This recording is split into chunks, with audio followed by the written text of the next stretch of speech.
Right guys, so following on from some of the comments I've had in my previous video, I think I basically have decided to do a step-by-step journey of how I actually resolve this.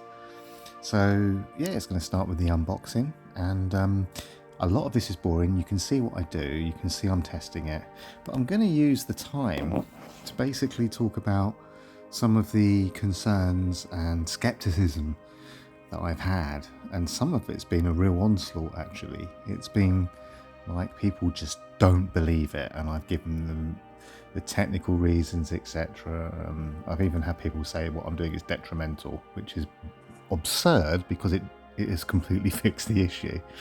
But yeah, like I say, there has been concerns, and it's been a couple of people have raised concerns about the method I'm using, especially around putting high rosin flux under the BGA chips and baking it. So I want to address those concerns directly and explain why I'm using this approach, and more importantly, why I think it's necessary.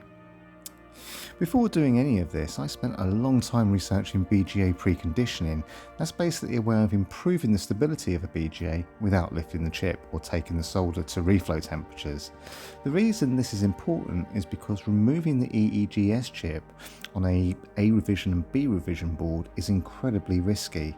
These boards are fragile, and even professional reboarders with top-end equipment often lose PS2 playback permanently after touching that chip. I've actually got a perfect real-world example of this from my own testing. On one of my backwards compatible PS3s, I noticed that the console would only boot PS2 games if I applied heat to the back of the EEGS chip whilst the console was powered on.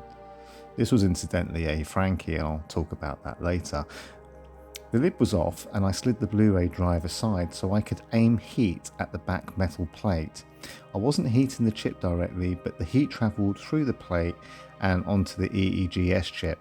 I also had the fan at 80% fan speed, and I actually used one of those little laser temperature things.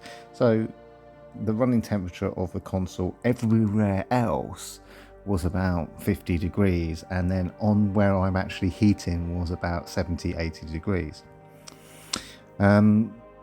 Every time I have done that, the console successfully booted a PS2 title, and that confirmed without any doubt that the fault on the board was a BGA issue and not a dead EEGS chip or a capacitor elsewhere being revived by heat, because like I say, the rest of the console was cool.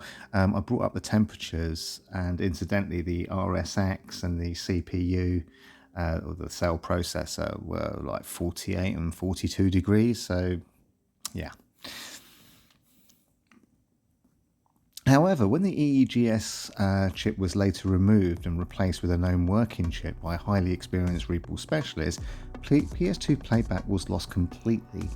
Heat in the back of the board no longer made any difference. The console still played PS3 games, but PS2 support was gone for good. This tells me that something on the board, likely an internal VIA or a very fine trace, was damaged during the lift. And this lines up perfectly with what other technicians have observed. Once the EEGS is disturbed, even a perfect reboot doesn't guarantee PS mode will basically ever come back. That's why I'm developing a method that avoids removing the EEGS entirely. The approach relies on straightening the motherboard, relieving stress on the PCB, and straightening the existing solder joints in place. The board is held level on a brace in place. The board is held level for about 24 to 48 hours, which helps correct microscopic warping. Then the board goes through a two-stage heat treatment. The first stage uses rosin flux purely as a cleaning agent. I verified under the microscope that ultrasonic cleaning with this method does pull contamination out from under the BGA. You can clearly see dull dioxide balls becoming shiny afterwards. The second stage uses flux as a bonding agent, baking the board at around 110 degrees, hardens the rosin into a varnish-like resin that fills micro cracks and adds structural support to the solder joints. This is within industry standards, and once cured, rosin is stable, non-conductive, and it doesn't reactivate under normal console temperatures. In earlier tests before I added this bonding stage, I still managed to restore PS2 playback, so before I basically added the bonding, I could still get it back. And at least one console lasted nearly a year before I heard back from the customer, and he was a heavy gamer, he gamed all the time. With the bonding stage now added, I hope that the repair will last significantly longer, but of course only long-term real-world testing will prove this. What I can say is that traditional approach, lifting the EEGS and attempting a rebuild, carries a very high risk of permanent damage. We've seen examples from Ace Consoles in Australia who spent 6 hours systematically replacing components on a live stream with no success, and I've seen the same with the board I described earlier. Even with really expensive equipment and a known working EEGS chip, PS2 playback was lost after removal. So my goal with this method is to offer a safer, more realistic alternative that restores the BGA integrity without disturbing the chip itself. And based on the results I've had so far, this seems to be the most viable way to bring PS2 back to your early backwards compatible PS3s. And with all of that said, I'm going to, in the description, each time I'm going to put what I've done in the video, but I'm going to talk about it in a sort of technical way, so anybody that's an engineer or is a fan of even just science and chemistry can actually see that what I'm actually trying to achieve is a reflow without melting the balls, basically. And you know, a reflow by definition you can't do unless you melt, but what you can do is preconditioning. And yeah, that's basically my answer to this. And it has come to light recently that there are maybe a few capacitors. They look really easy to change. I've located them using the schematics, and yeah, I've got loads of spare boards, so I can change those out. But I don't think it's that. It might be maybe on 10%, maybe even 5% of the boards, because I haven't come across one yet. But what I have come across is clear signs that we have got BGA fatigue under the EEGS and maybe even a little under the CPU. It's hard to tell because the CPU does actually go under more load when it's running PS2 games, because basically the RSX is just used as a pipeline for upscale, and the EEGS is responsible for everything else. So yeah. I think there you can see I've been trying a lot. I spend a good, in real time this is sped up slightly, but I do spend a good half an hour to 40 minutes working out if this is exactly what I've always had.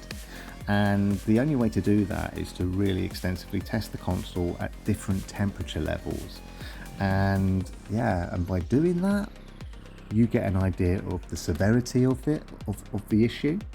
The fact that you might have to do the process that I outlined in the video maybe twice or even 3 times. And that's something I should have mentioned. But recently, with the addition of pre-soaking in moisture, I've actually had a lot of, even better results. Here at the moment, you can now see that I'm actually just heating behind the EEGS, and it didn't take long, did it? You can see straight away that Sonic Heroes is booting. So yeah, just heat directly behind that, and I believe what's happening is it's relaxing the solder ball, so it's making the connection, and yeah, EEGS is working again. Yeah, taking it away, you can see that will run for a bit and it will freeze.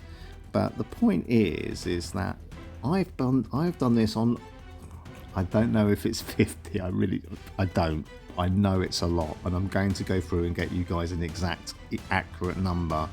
I've gone out of my way to buy these just to do this, and to then do lots of investigation. And I have a couple of my own that I'm keeping, and I'm testing them myself every day. So anyway, guys, that's the first part of this, and I will see you in part 2. Thanks for watching. Bye.